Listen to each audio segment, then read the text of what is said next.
High friends, welcome to Indriya kitchen. আশা করি আপনারা সবাই ভালো আছেন। হঠাৎ চিকেন পকোড়া খাওয়ার ইচ্ছে হওয়ায় আমি আর আমার বর মিলে একটু অন্যভাবে বানিয়ে নিলাম। খুবই ইজি প্রসেস আর খুব বেশি সময়ও লাগে না বানাতে। তো চলুন দেখে নিই। যদি ভালো লেগে থাকে আমাদের ভিডিওটি, তাহলে সাবস্ক্রাইব করতে কিন্তু ভুলবেন না।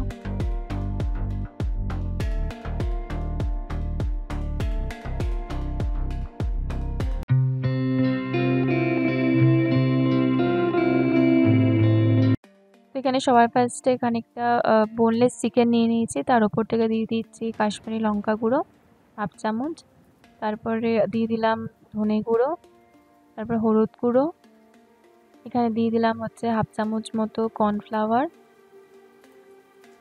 হাফ চামচ মতো ময়দা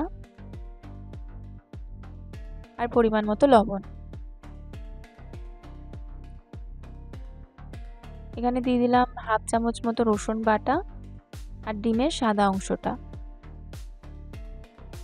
তো দুটো ডিম এখানে আমরা ব্যবহার করেছি।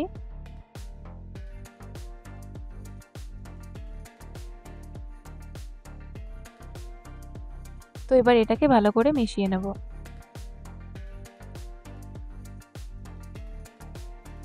মেশানো হয়ে গেছে। তো এবার এখানে খানিকটা বোলের মধ্যে খানিকটা ব্রেড ক্রাম্বস নিয়ে নিয়েছি, আর ওই ব্রেড ক্রাম্বসটার মধ্যে চিকেনের টুকরোগুলোকে এক এক করে দিয়ে দিচ্ছি।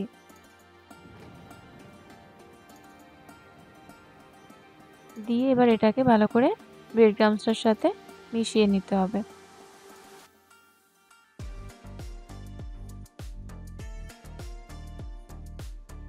তো এখানটা ভালো করে মিশিয়ে নিতে হবে যাতে ব্রেড ক্রাম্বসগুলো ভালো করে লেগে যায় মাংসগুলোর সাথে।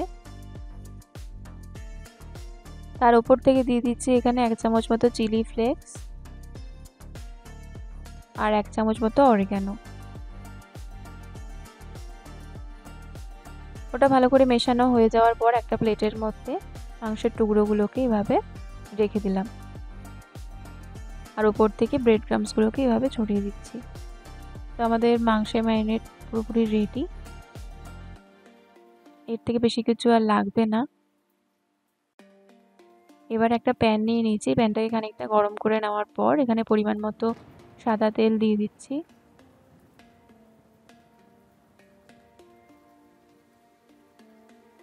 তেলটা ভালো করে গরম হয়ে যাওয়ার পর এখানে চিকেনের টুকরোগুলোকে এক এক করে দিয়ে দিচ্ছি।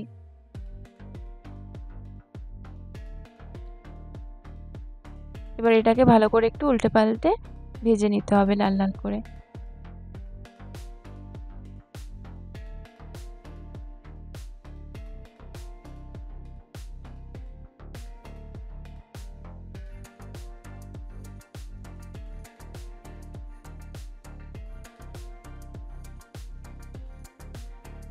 এখানে আমাদের চিকেন পকোড়া ভাজা হয়ে গেছে, দেখতে পাচ্ছেন। এবার এটাকে আমি প্লেটে সার্ভ করে নিয়েছি, আর এটাকে আমি মিয়োনিজের সাথে সার্ভ করেছি।